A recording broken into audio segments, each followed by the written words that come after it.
In this era of grave spiritual crisis, it is not enough to simply know about your Catholic faith. That is why we need a Catholic toolbox to equip us with the practical skills necessary to live our Catholic faith to reach our ultimate goal, which is heaven for all eternity.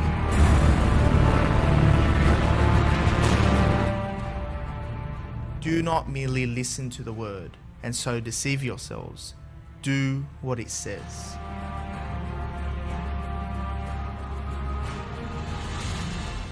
Join us every Tuesday night at 8 p.m. for the Catholic Toolbox as we hand you the tools to go forth, live the faith, and change our modern world today. Live on the Voice of Charity.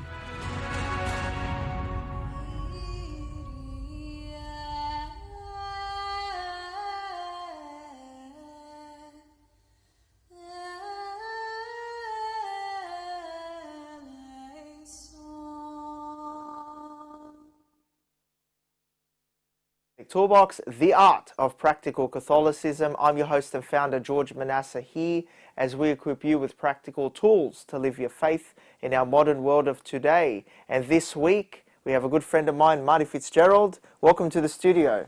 Hi, George. How are you? Good to see you. It's always great to see you. Yeah. I mean, tonight's been great. We've really coincided tonight. And we're speaking tonight about freedom, the importance of freedom. God gives us freedom. What is freedom, if you think about it? Well, I think that needs a bit of explanation. Because Are we free to do whatever we want? Are we free to... Well, if I ask, I'm a teacher, as you know, and Yes. if I ask my students anywhere from year 8 to year 12 what freedom is, they'll say exactly that it's to be able to do whatever you like, or to be able to do whatever you want to do. And look, I think you've got to go back a little bit, I think, with freedom, because freedom's probably one of the biggest motivators for people these days, right? Yeah.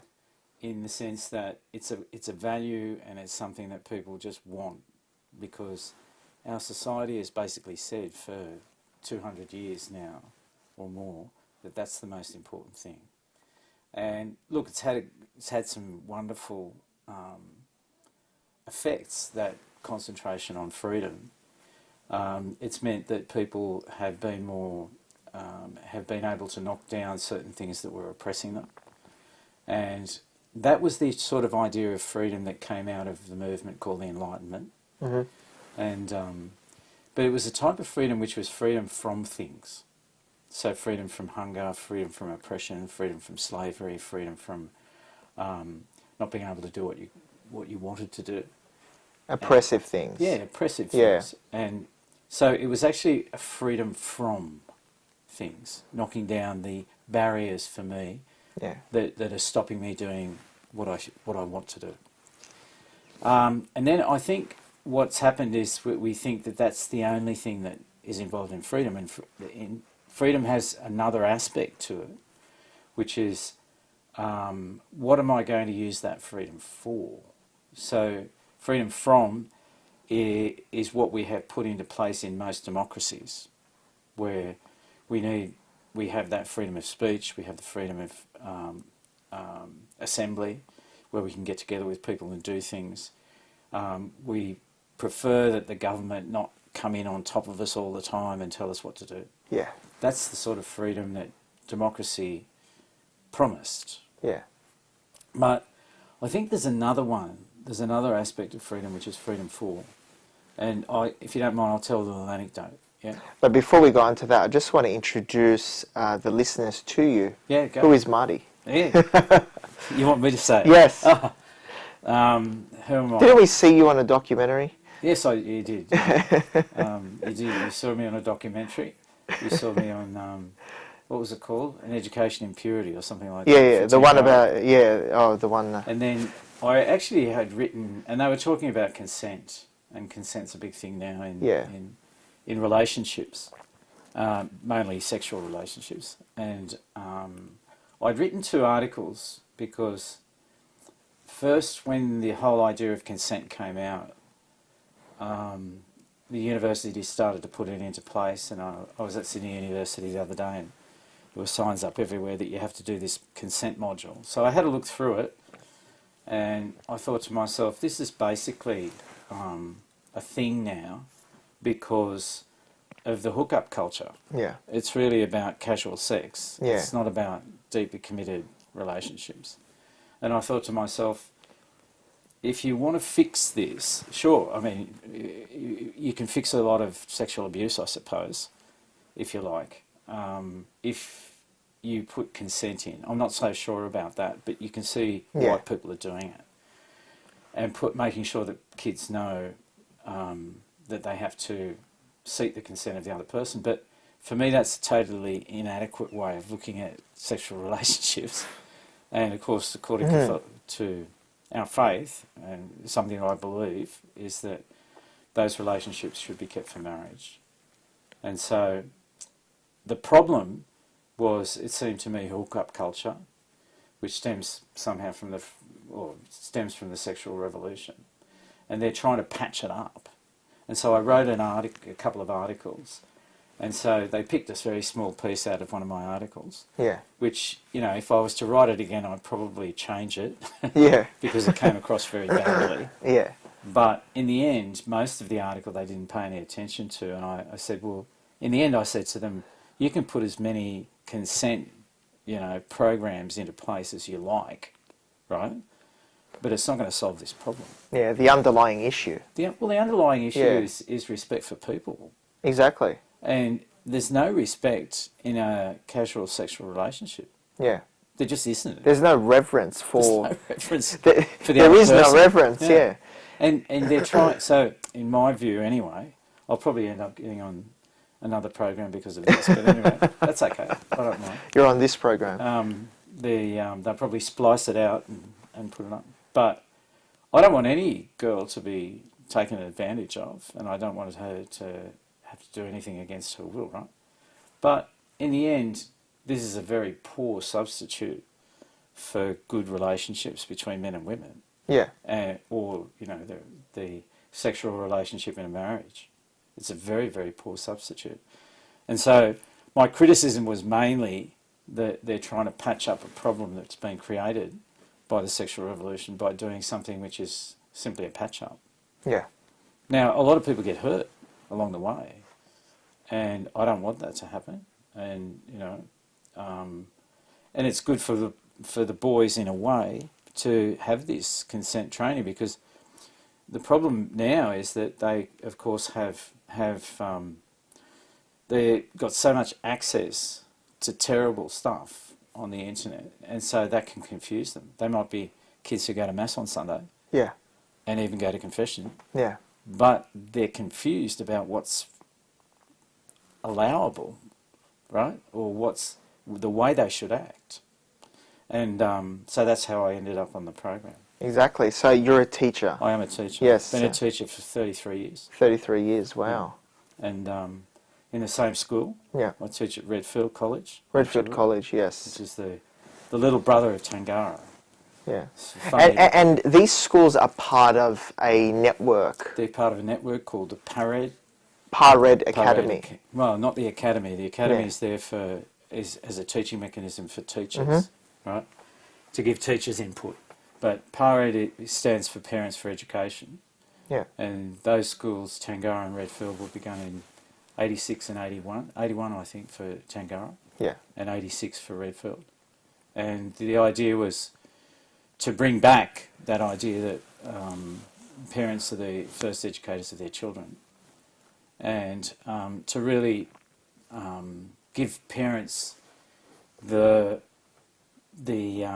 or empower parents to be involved in their children's education, mainly in the area of character education. Yeah. And so there's a big emphasis in our school on virtues. Yeah. That's why we do teach the Catholic faith, obviously, but we're not part of the diocesan system. Yeah. And that's not because we have anything against that. It's just that that's the way we've started, because the founder of Overstay is quite involved in Pared schools. Supplying chaplains. They supply chaplains. I'm in Overstay myself, Yes. so a number of the teachers are in Overstay, and some of the parents are in Overstay as well. They wanted a school for their children, which would teach the Catholic faith, which would emphasise character, and would also have, teach them the spirit of Overstay, which is the spirit of obviously love of God, first up, and to do things for the glory of God, but also the human virtues of working hard, of being loyal to your friends, of being honest, being those normal prudence, justice, temperance and fortitude, all of those virtues that have been part of Western civilization from even from before Christianity came along. Yes. But Christianity recognised... I'm sure you teach Western civilization and the we great do. things about Western civilization. We do teach great things about Western civilization, including Latin as well. Well, yeah, I taught Latin for many years. Unfortunately, with the way things have happened, we've had to diminish that. Yeah. But who knows? We might get it back. But Latin is the language of the educated, isn't it? It used to be. I mean, a lot of people don't realise this, but sort of the people of the Enlightenment, like, for example, Sir Isaac Newton and even later, they all wrote their things in Latin. The reason why was because all the other scholars in the world could understand it. So they wrote it for the educated. English has sort of taken that over now. Yeah. But it was a time when people, they learnt Latin because then they could communicate with each other right across the Western world. Right? It's a beautiful thing. A beautiful thing. I find it to be a beautiful thing. But let's steer course onto freedom. Okay. Well, let's go back to that and. So define what freedom is. Okay, freedom is basically to do what you think to be the right thing. Okay. To be allowed and to be able to do the things. Is that the same as liberty? I think it is. Yeah. I think it is. You see, when our Lord talks about, this is a philosophical thing, and we don't need to talk about what our Lord says, but it can help, right? And in the voice of charity, for your audience would know this, that our Lord says, the truth will set you free. Mm.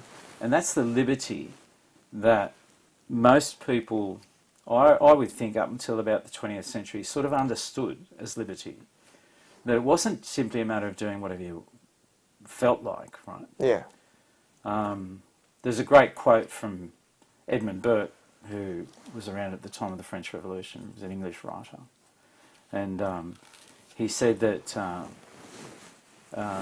does it go? It goes, people of intemperate minds can never be free. He said their passions forge their fetters. Fetters are chains, right? Yeah. And when in the whole tradition of liberal education, for example, I mean, now when we talk about liberal education, we talk a lot about Western civilization, right? Campion College. Yeah, that's exactly. That's what comes to mind. Yeah. Campion College. And the Ramsey Big shout out Institute, to them. right? Yeah. This is liberal education. Fantastic organisations. Yeah. This is liberal education. So what does that mean? It means an education for liberty. Yeah.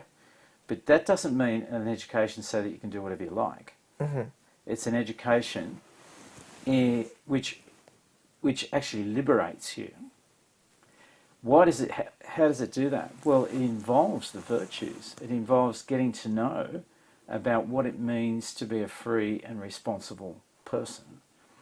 And so it's not just about doing what you feel like. It's about doing what, in conscience, and after studying things, and after looking at them, and after studying them, and having some sort of an idea of where you've come from in the culture, to realise this is what I want to do. This is what I should do, even, right? And so I need liberty, that external liberty, to be able to do that. Mm-hmm. So I need to be able to have the initiative. I need to be able to have the initiative to, for example, create schools. Yeah. Right? I need to have the liberty to be able to teach and not be highly constrained by Nessa. Okay?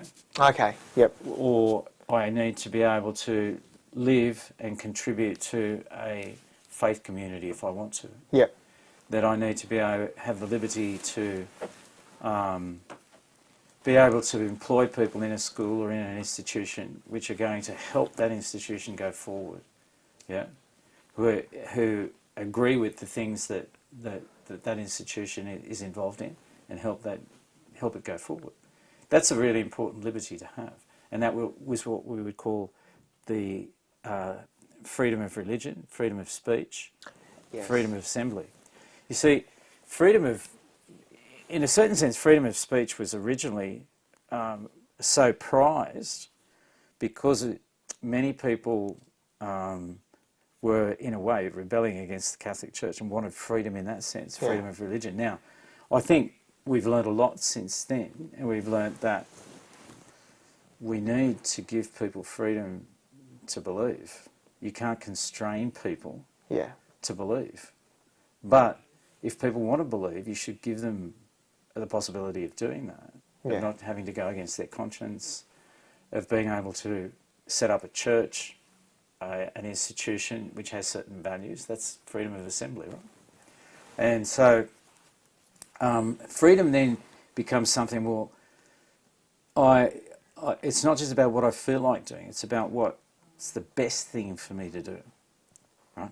Ah, okay. So it's liberating you, perhaps, out of this state of mind of just following your blind emotions or following whatever you just feel like you want to do, into this state of mind, into a more refined state of mind of doing what's right.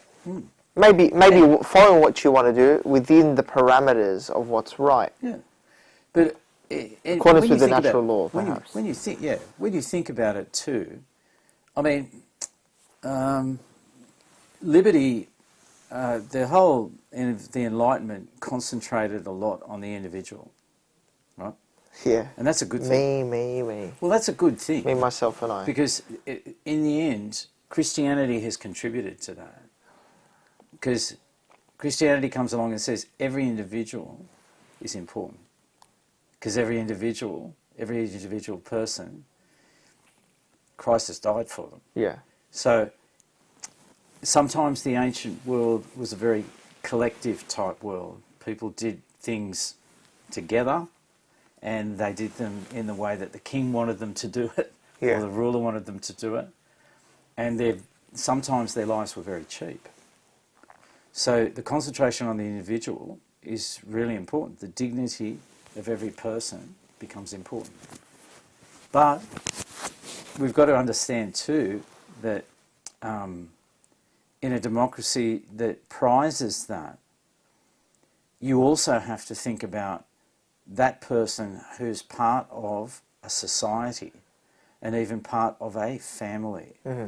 So, you know, Aristotle and St. Thomas Aquinas takes this up, says that human beings are political animals. Yes, we are. What does he mean? He doesn't mean that you go out, you have to join a political party. He says we're political animals because we live in a polis, we live in a city. We are social animals, okay? And that means we have obligations to other people.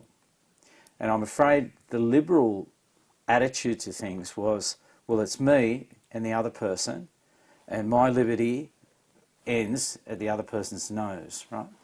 Yep. But it seems to me that there wasn't this idea that, wait a minute, we owe other people a bit more than that, you know? It's not as if I can just go, I'm just going to do what I like, and so long as I don't step on anybody else's toes, I'm okay. We have to be more than that, you know?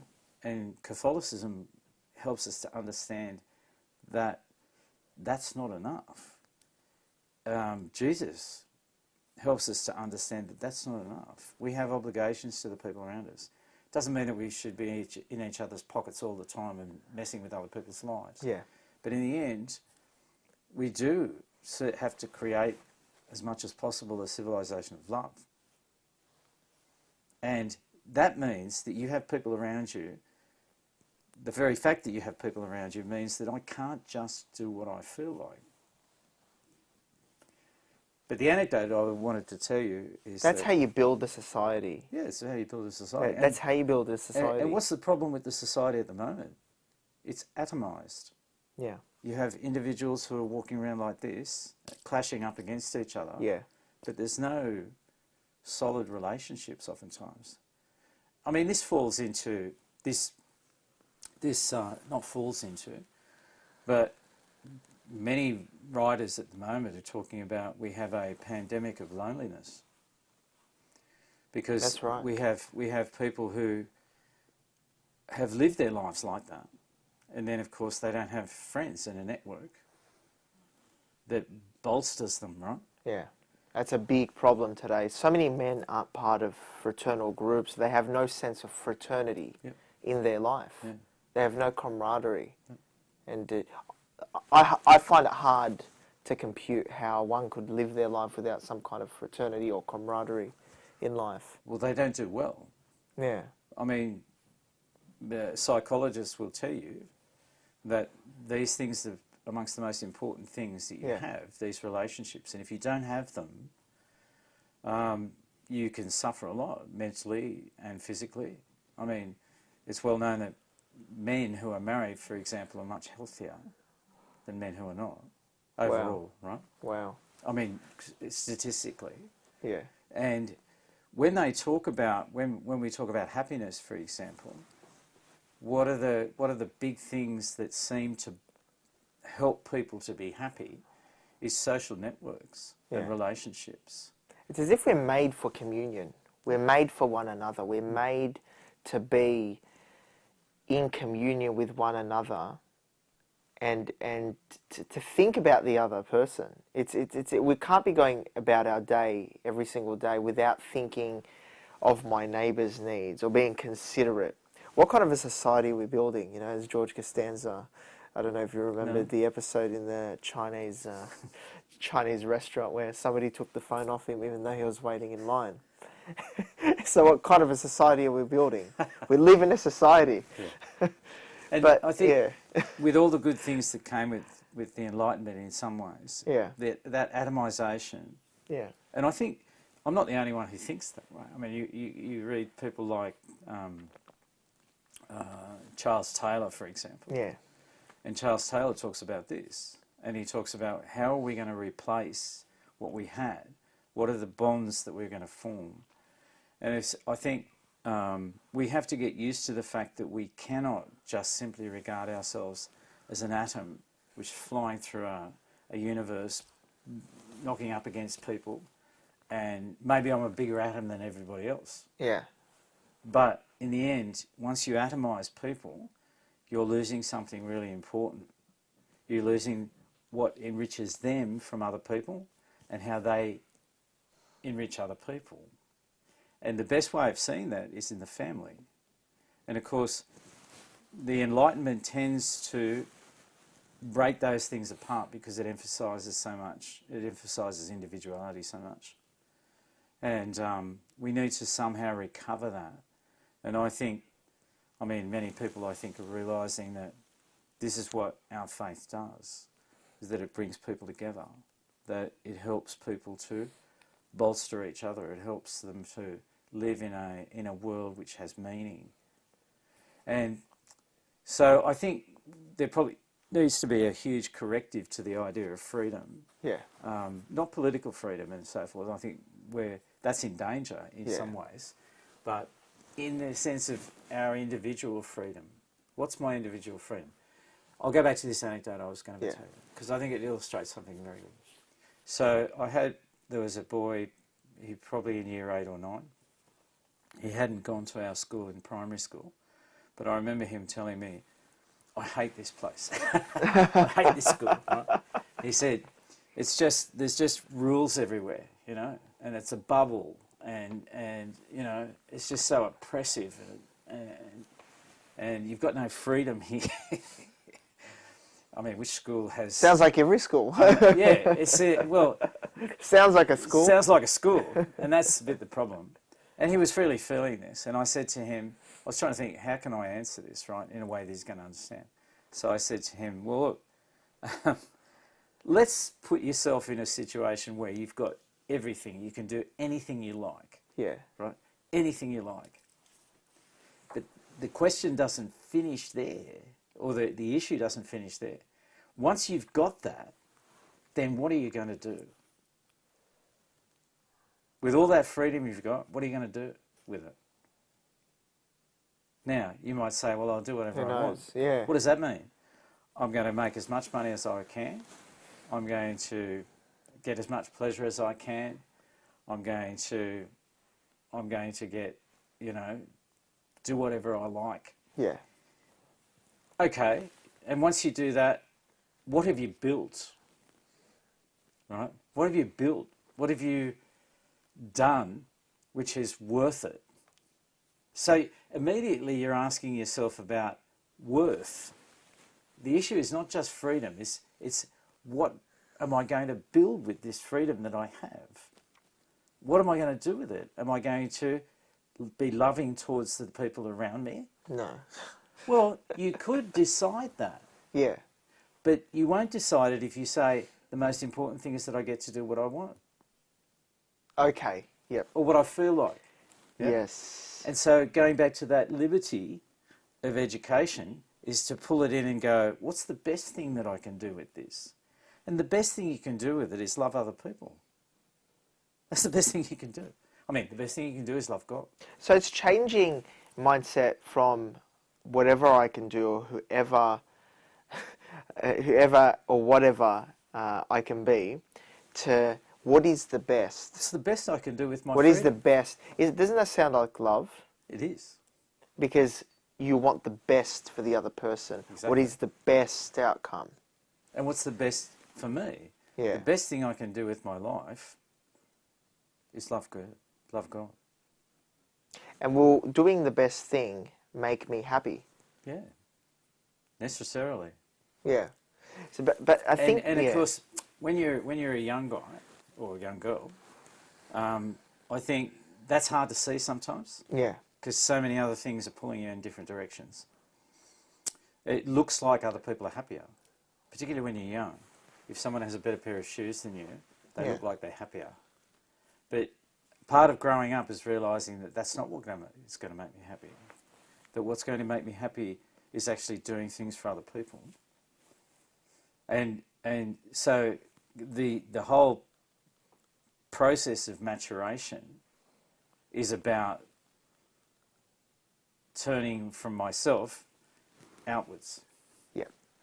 And that it goes against so much that we're taught, that the boys have in the air, or students have in the air these days, is that there's so many ads which are unapologetically look after yourself, right? Look after yourself. I mean, we used to have a term for this, which was called looking after number one, and that was not regarded as something which was very good for many people. They say, "Oh, he just looks after number one." But I think we've lost that idea that we have to. It's not a good thing just to look after number one.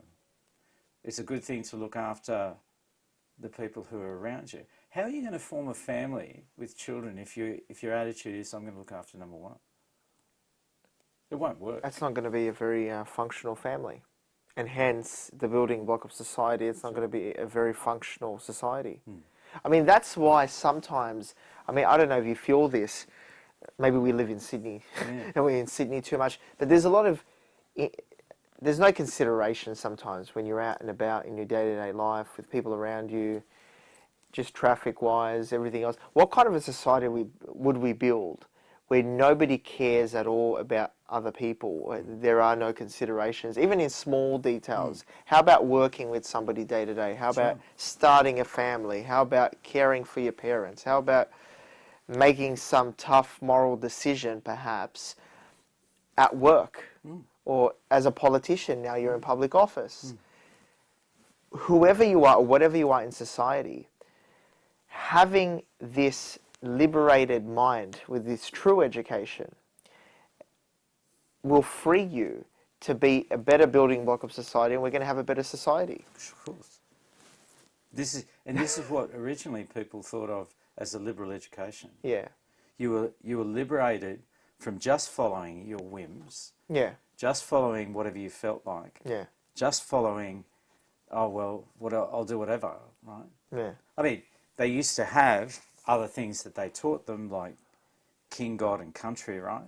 And God, country, and family. Yeah. Deus, patria, familia. Yeah. that's my That's motto, your motto. on my on my coat of arms. That's right. I didn't wear my crest ring and my signet ring tonight. Okay. But those sort of things are very important.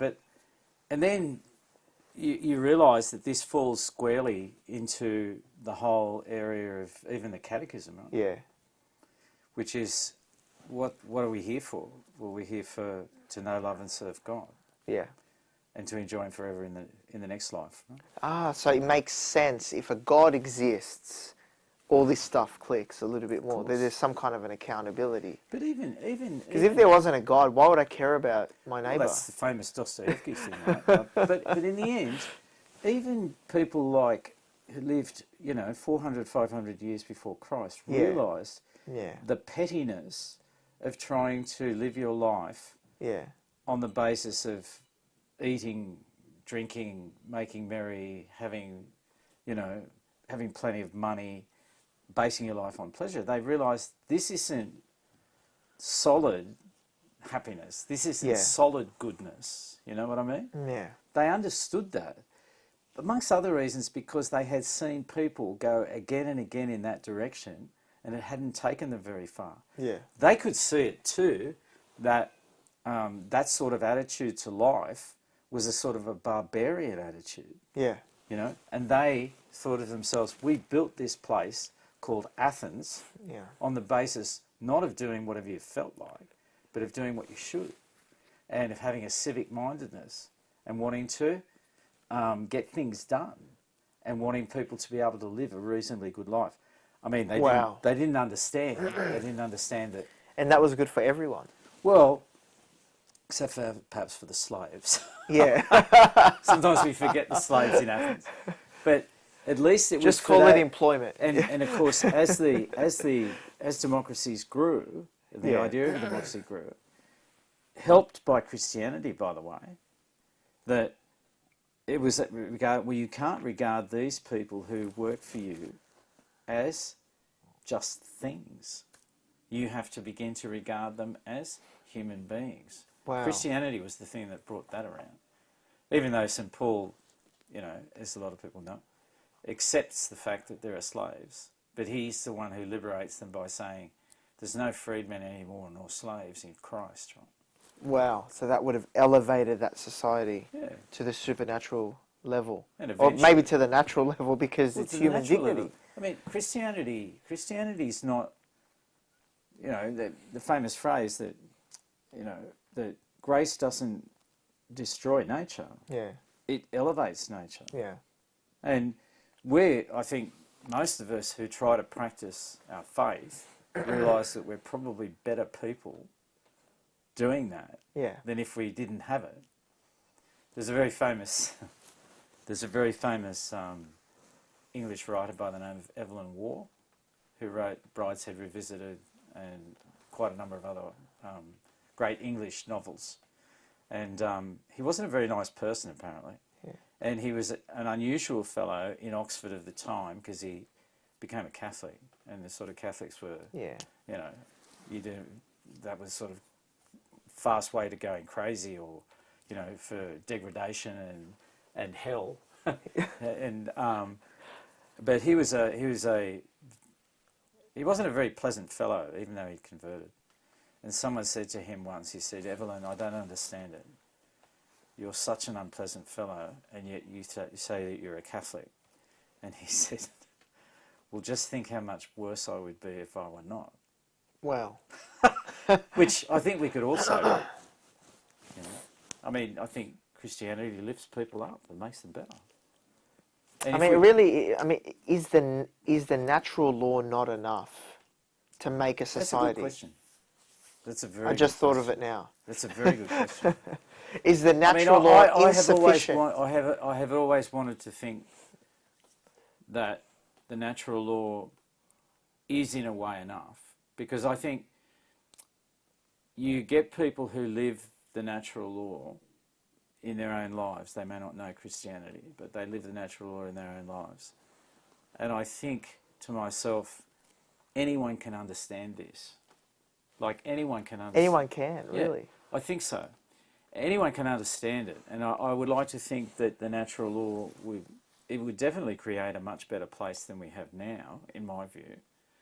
But I don't think we're just made for that anymore. I think once Christ has come to the earth, our lives are there in Christ. Yeah. But for a society, if you build it on the natural law, will it succeed? Well, it's better than the opposite. Yeah. It's better than not. Like a society that we have now, where you have euthanasia, where you have abortion, that's not a good society. It's not a good society. Or should we affirm quas primas and the sovereignty of Christ the King above all, and the Church's primary place in society, guaranteeing its rights? No, well, guaranteeing its rights, yes. Shall we restore Christendom? No. I think there were a lot of aspects of Christendom which weren't that great, to tell you the truth. Could we say... and the liberty of people is one of those, right? And the liberty of being able to...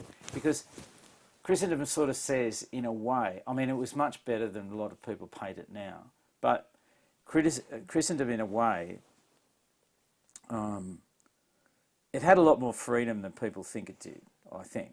And I mean, there's good evidence for that people thought very differently, right? Within Christendom, and there were fights amongst theologians, and there was a sense of liberty already there. But I think the primacy of religion is fundamental, but I don't think it's the primacy of church structures. Okay. See, there was a sense in which the priests and the bishops and so forth, they were part of the social class. A certain social class of society. And that, in a way, is not what our Lord was like. Yeah. Because what does he say? What does he say the fundamental thing of his ministers is? What is it? Service. Wow. Service. The church is there to serve the people. It's not the other way around. Yeah. So and that's not to denigrate the office of priests at all. But at the same time, it doesn't need to be raised to that social level where it's a social class and they ended up, there's some kind of social authority over everybody. And so people go, well, you know, But priests... Father so-and-so goes for the Bulldogs, so we all have to go for the Bulldogs. Well, no. Yeah. Like, I like the Bulldogs, but...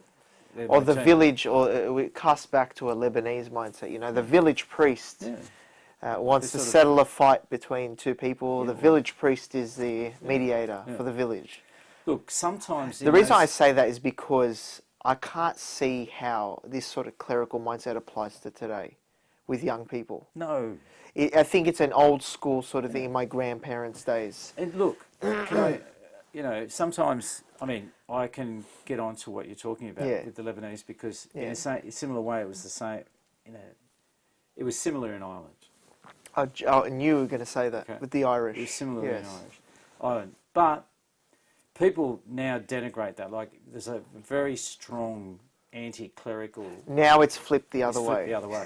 And what they don't understand and what they don't remember is that Ireland was under the thumb of a certain other country in the area for a long, long time, right? Yeah. Who were the only people who kept the country together, in a way? The Catholic Church. The priests. Yeah. Okay.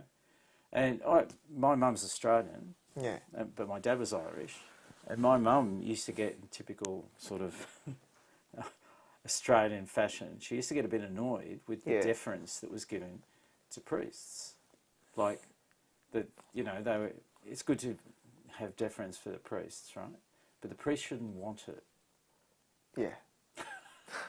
You know, in the sense that they need to be respected, and they need a certain prestige, but they shouldn't demand that because Christ didn't demand it. Yeah. You know what's a very cool thing I've observed is with the Coptic Catholic clergy and the Coptic author, in the Coptic tradition, culturally, people come to kiss the priest's hand, and it's customary for the priest to pull his hand away in a sign of humility.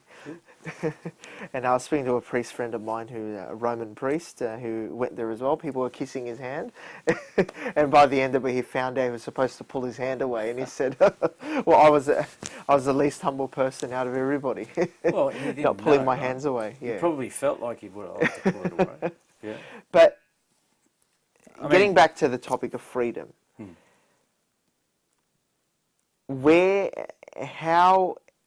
I'm just thinking about today. There's so many complications for today about freedom and obstructions about what freedom is, and how can it be applied today? What do we tell modern man about freedom? How do we communicate this message? Search for the truth. And I want to harken back to the idea of distinguishing between happiness and pleasure, because that's the problem for millennials. That's the problem for modern man today, is that they see their freedom leading them to pleasure, and that's that's happiness. And we just get more of that, more fix of that, whatever it is, whether it's wealth, whether on a sexual level, whether it's getting that promotion. It's all about, everyone's chasing a kick. Everyone wants a kick. And that's a problem. But it's very interesting. If you dig, on an individual level with people, they are very reluctant to tell you that those things bring them happiness. In general, they understand. They sort of, on a theoretical level, they understand that that's not what brings them happiness. But I can give you, there's a very good... If you want to join up the happiness with the virtue and with Christianity even, there's a very good book by a fellow by the name of Martin Seligman, and it's called Authentic Happiness. Right? Authentic Happiness. And everybody should read Authentic Happiness, in my view. Right? Martin Seligman is a psychologist, American psychologist, and he was actually he had a stint as the president of the American Psychological Association. Yeah. And in Authentic Happiness, what was he trying to do? He and his colleagues decided, we're getting all of these people who, psychologist's job was to get people who fell through the safety net of society. Isn't that true, right? Yeah. Yeah? And the safety net of society was sort of mostly people are okay, they get along with things. We just got to pick up these ones who fall through. Yeah. And then he said, these guys realised in the 1980s and 90s, there are so many people slipping through. Mm. And so as a good psychologist, as a good doctor, he said, wait a minute, let's have a look at not just what we can do for the people who've slipped through, but what helps people not to slip through. Okay? Yeah. And then he said... Make the net a little less gaps in the net? Oh, well, no. What helps people not to get to that stage? What are the best things? What's preventative medicine in this area? Yeah. Okay? So he said, well, it had to be something which was universal. Yeah. It had to be cross-cultural. Yeah. And it had to be palatable for just about anybody. So he said, well, let's go back and have a look at all of the different traditions from, Bushido in Japan to Confucianism to Christianity to the ancient Greeks, etc. And of course, he comes up with the 4 cardinal virtues: prudence, justice, temperance, and fortitude. He calls them different things. He calls them self-discipline, toughness, personal toughness. I mean, you can change the language, but it's the same things. So there were 4, and then he added 2, right? These were happy people. When people were happy, what did they have? They had these things. He called these things qualities. And the 2 he added were a sense of the transcendent, so that there's something beyond you. Now, he didn't say it was religion, but he said religion's part of that. But what's a sense of the transcendent? It can even be a sense of the natural law. Wow. That there's a law there, Yeah. which I didn't make up. And so that would be the sort of law which would get me to help Jews in the Second World War. Yeah. Right? Not get involved in the genocide of Jews. Yeah. Something there, right? And it would get me to see injustice where it is and try and fight against it. Yeah. And the classic person that I always think of with that, even though in his personal life is a bit, but was George Orwell. Oh. George Orwell was an atheist. Yeah. But in the end, he knew that totalitarianism was wrong. And he knew he had to fight against it. Yeah. And he knew he had to warn people about Big Brother. And he could see when the Russian Revolution went wrong, he could see that and said this was just these guys getting power. Yeah. Okay? So there's a sense of transcendence there. There is a right and wrong that I don't make up. Yeah. I don't make it up. I've got to find it somewhere. But we can reason to exactly. the sense of the transcendent. Yeah. There's something transcendent there. means there's something beyond me and bigger than me. Wow. Okay? Wow. Now, religion's included in that. Right? Religion. Of course. Of Our course. faith. Yeah. I'm not the ultimate. Yeah. Well, law of contingency. Who put this natural law here? Of course. Who put it here? And when you asked me must be before somebody if else. natural law is sufficient on its own, I think people can see the natural law. Yeah. I think they can come to those conclusions. Like, what are the principles of natural law? Well, they have to be... to get the natural law, you have to get basic needs first and go through the needs. What do people need? Could we say that when we elevate the natural law to the supernatural level and the true religion of God, which is the Catholic faith, that gives us certainty of the natural law and the supernatural law? Yeah. And what we need in society is certainty. Well, that's a good... Rather than just trying to reason. Yeah. And I think it's really interesting because I think, there's a formula within the church which says that, well, why did God reveal? And I don't know whether you're going there, but... Yes, yeah. yes. Why? Well, he revealed to us even the natural law Yeah. in the Ten Commandments. Why? So that we could know easily, Yeah. with certainty, and without admixture of error. I think that's the way the Yeah. Catechism puts it. Yeah. Right? And that is necessary for ordinary people like you and me. Yeah. That we don't have to go to university to figure this out, right? Yeah. You We know? can reason. It's good for people to reason things out. I'm all for that, you know. But you can see that both Pope Benedict and our present Holy Father, they see this. They are looking at the ordinary people and saying, wait a minute, you theologians are fine in your universities and stuff like that. Yeah. But what about these people? What are you teaching them? Are you giving them the truth or aren't you? You know? Yeah. And that's really important. So, yes, the natural law is capable of being known by reason. What's the basis of the natural law? What's it founded on? Yeah. Then I think at some stage you've got to get to the point where you say there's got to be a God or a type of intelligence which, you know, has put this in place. And so your freedom, Yeah. fundamentally, is finding that, because, you know, the Pope John Paul II and of course the Pope Benedict, they were very strong on this. They said you cannot divorce freedom from the truth. Yeah. Your Absolutely. freedom, because once you say, oh, you know, it's my freedom above everything, well, wait a minute, that means that if it goes against the truth, you might pick that, precisely because we have lots and lots of motivations which drive us. Yeah. Yeah. Even sometimes when we think our motivations are really pure, like I'm going to do this for another person, but in the background there might be things like, well, I'm actually more interested in the fact that people like me or think I'm a good bloke. Yeah. All of those things. I mean, Christ purifies that. I'm getting to the point now where I want my 3 practical tools. I would say What are 3 practical tools for modern man today, millennials listening, Gen Z, everybody, to truly embrace freedom for what it is in the context of our modern society today?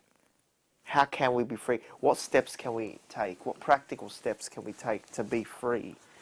To live that freedom, to liberate ourselves. Well, let's go back and say to yourself, what do I want my freedom for? What do I want to build with my freedom? Do I want to be... A legacy. Legacy. What do I want to be? Do I want to be a protector or a predator? You like that? Yes, I do. Okay. Yes, I do. So, with my freedom, am I going to be a protector or a predator? Am I going to be a booster or someone who sucks the life out of people? Right? Am I going to be a person who helps people to flourish or sucks the life out of them? Yeah. I mean, a very simple one there. You give good vibes or bad vibes. Yeah, exactly. Like you're around certain people, Yeah. and they suck the daylight out of you. They suck the daylights out of you because they're whinging or they're complaining or they're constantly talking, gossiping and stuff like that about how bad other people are. Yeah. I mean, this is just... Are you going to be there? Okay, so ask yourself, am I going to be a booster? Yeah. Or a... what's the opposite? A sucker. Sucker, yeah. I was waiting for that, yeah. Sucking people. Yeah. That's right, we won't censor you here. Sucking the life out of people.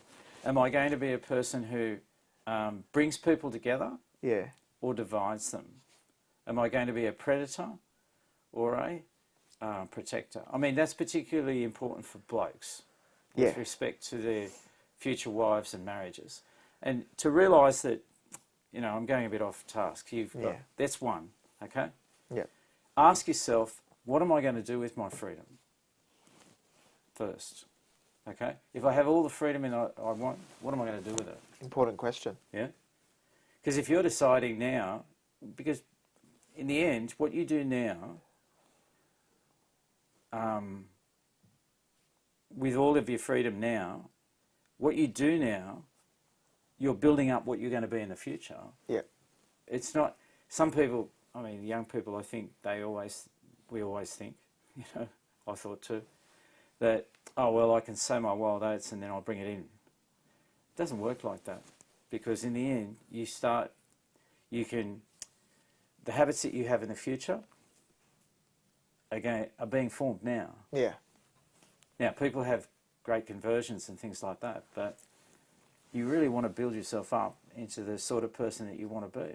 Your habits now make you the sort of person you want to be. And so maybe that's the second one.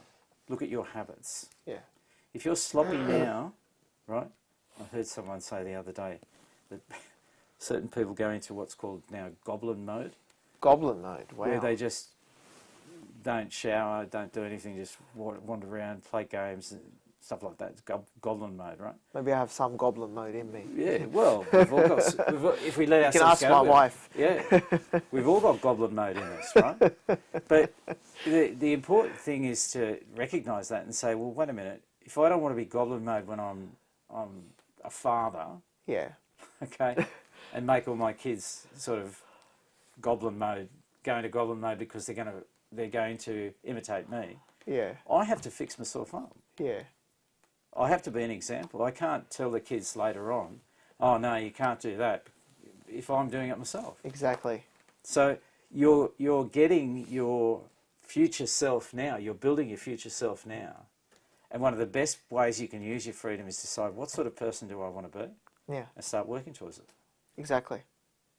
Get habits. Habits. Habits. What and it habits? takes time. You don't just wake up tomorrow a disciplined person. These take years. Yeah. So you better get started now. That's the way to see it. Yeah. That's the way to see it. We can't delay. But there are so many There's things. going to be hurdles along the way. There are so many things now in the modern, like people coming out with books where Atomic Habits. Yeah. You know, the book on Atomic. Yes, I haven't read it because, in a way, people have said it before. Fix yourself up. You know, if you're David Goggins, stop thinking about, you know, I have some friends who think that David Goggins is wonderful, and look, he's turned himself around, and you've got to admire the guy, right? Yeah. But what does he do? He said, no, I've got to turn myself around and make myself into a person who has certain habits of acting. Yeah. Habits are so important. People think, oh no, I changed my values. No, change your habits. I do, therefore I am. Exactly. Aristotle. Well, essentially, fake it till you make it. Fake it till you make it. Yeah, what? fake it till you make it, because and people think I need to change my values, then my habits will come. Why is that? Not the other way around. Phrase? Because if you do fake it for long enough, you give yourself a habit. Exactly. Like if you say I don't, and people say it's fake because it's not part of them. Well, this is as old as Aristotle. Aristotle said you gain habits, right? Yeah. Eventually, they become who you are. Who you are. Do you know our phrase second nature? Yeah. Right? Oh, this is second nature. We use it with respect to playing the guitar, playing soccer, all sorts of things. This is second nature. Guess who came up with the phrase? Aristotle, talking about virtues. When you get habits, they become second nature. Wow. Virtues become second nature. Some things we just have to start doing. Maybe have the value in mind, but start doing it, and then it ingrains itself in you, and then you become what you're doing. Yeah. Rather than just, the values will come and I'll just do it naturally and I'll go with the flow. It doesn't happen. Yeah. If I tell you that I have the value of generosity, what are you going to look at? Are you being generous? Exactly. And generosity is a virtue. Yeah, exactly. It's a habit. Exactly. What's a generous person? Start being generous. A generous person is a person who has the habit of being generous. Exactly. So if you don't start on it, you won't get there. Some people have a propensity in a certain direction, but they will have a propensity. They will be probably not so good in certain other things, and they have to work on those. Absolutely. Right? Absolutely. Thank you so much, Martin Fitzgerald, Has for that being been here. enlightening for you? It has been. It has been. And the one thing I can't be generous with is another hour to speak about it. But we'll have you in for another episode, perhaps, to talk about it. There's so much to talk about. There's so much stuff we could unpack even in what we've talked about. Absolutely. Absolutely. But thank you so much for being with me here tonight. It's been a pleasure. It's an absolute pleasure to speak to you. I hope it's been helpful for your wonderful audience. Absolutely. And thank you so much. Well, good. Don't forget that tomorrow is the annual Radiothon. So what does that mean? That means all day the radio will be live with different people coming in, showing their support. Of course, this is the one time of year that we ask for your support, your generous support in keeping the radio station live, the Voice of Charity alive, the message of the gospel being brought to the air. So please tune in tomorrow all day. We will be live on The Voice of Charity. Different programs, different people coming in, different people at different times. I will be here live at 8:30 p.m. Is that right, Vera? 8:30 p.m. I'll be here live with Salwa, I believe. Yes, and several other people. And we'll be speaking to you about the need for being generous, especially tomorrow. And please help us in raising for the Voice of Charity to keep the radio station alive. So, that's it for today. Thank you for tuning in to Catholic Toolbox, the art of practical Catholicism. I'm your host and founder, George Manassa. Until next week, God bless, take care, and take action.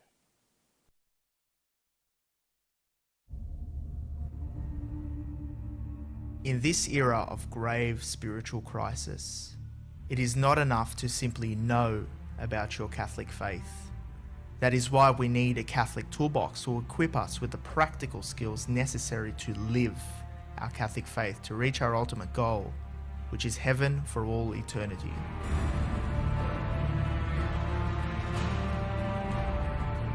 Do not merely listen to the word and so deceive yourselves. Do what it says.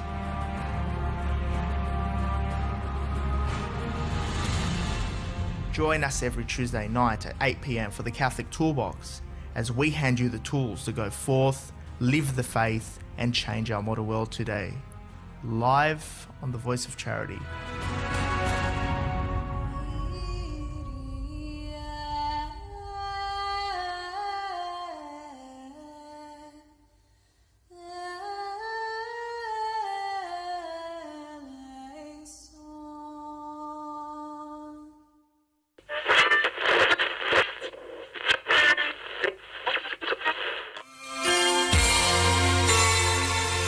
صاروا 20 سنة.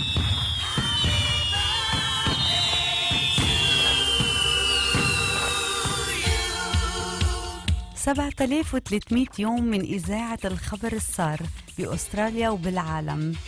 1040 أسبوع من الخدمة والعطاء والمشاركة.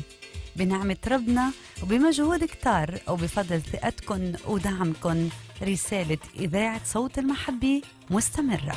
مبروك مبروك يا حياة قلبي، مبروك مبروك مبروك يا حياة قلبي مبروك. للاحتفال بهالمناسبة المميزة ندعيكم تلاقونا بالراديوثون يوم الأربعاء 20 تشرين الثاني نوفمبر من الساعة 8 صباحا حتى الساعة 11 مساء، نهار كامل من البث المباشر مع لقاءات ولحظات مميزة.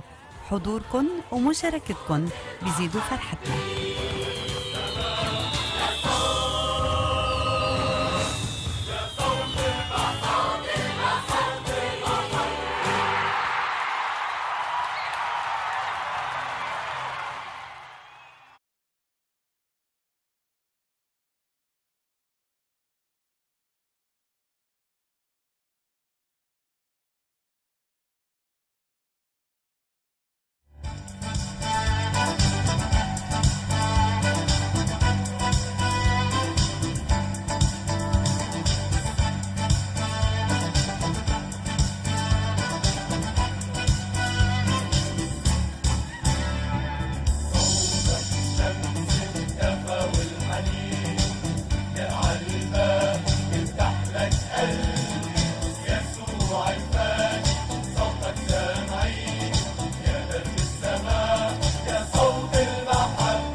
حاكم واسع